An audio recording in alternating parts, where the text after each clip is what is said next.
Menarik nih, kenapa laki-laki itu suka diem aja ketika lagi bertengkar.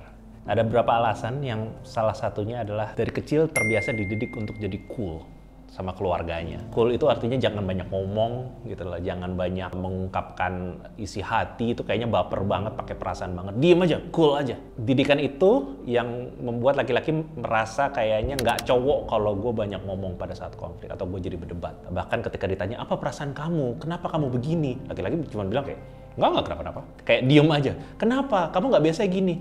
Ya aku cuma lagi pengen gini aja. Makanya laki-laki kalau ngomong tuh ngomongnya satu tapi keras. Ya, karena dia ngerasa ya ini jantan seperti itu. Jadi konsep kejantanan yang tidak sehat seperti itu yang ngebuat laki-laki cenderung menutup diri, nggak mau ngomong. Nah, ketika lagi ada konflik atau perdebatan kan tuh ada emosi besar tuh yang meluap-luap dalam hati laki-laki. Karena sudah dididik seperti itu, akibatnya dia jadi takut gitu. Kayak, kalau nanti gua ngomong, nanti nada gue jadi kenceng.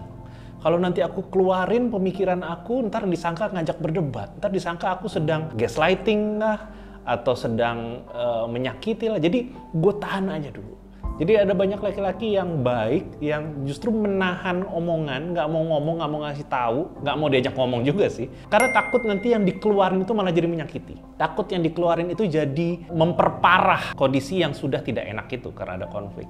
Jadi ada yang seperti itu ngebuat laki-laki jadi cenderung diem aja. Lalu kalau dari segi penelitiannya ada salah satu studi dari guru saya, John Gottman.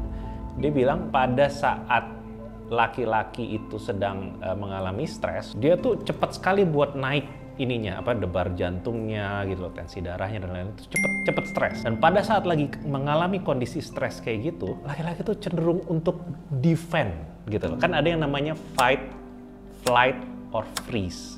Ya, reaksi fight or flight. Orang taunya fight or flight.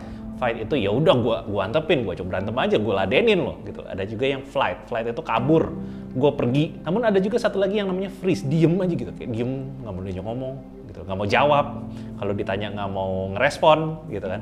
Atau kalau jawabnya pendek-pendek. Nah, dari penelitian John Gottman itu ditemukan orang-orang yang suka diem kayak gitu, yang bahasanya dia stonewalling ya istilahnya ya, seperti tembok stonewalling, itu 85%-nya adalah laki-laki. Dan itu kayak reaksi alamiahnya aja gitu. Laki-laki itu emang suka kayak gitu ketika diserang, terutama ketika diserang. Jadi yang perlu diketahui adalah lawan bicaranya kita itu, misalnya si perempuannya ini, apakah kata-katanya menyerang atau tidak. Kalau semakin menyerang, semakin cowoknya jadi kayak tembok.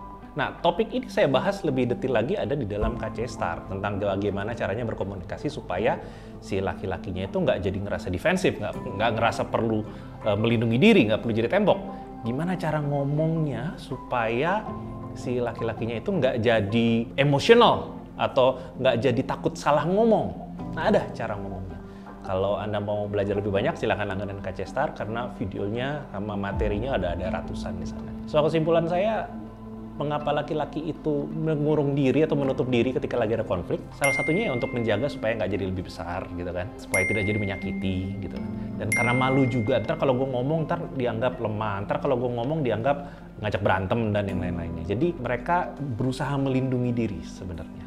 Kadang-kadang melindungi dirinya itu malah jadi tidak ada komunikasi. Jadi yang perlu dipelajari adalah bagaimana cara ngajak ngobrol, berdebat, berkonflik sama pasangan yang elegan, tanpa membuat dia merasa terancam, tertekan, ataupun malu untuk bersuara, menyuarakan apa yang dia inginkan.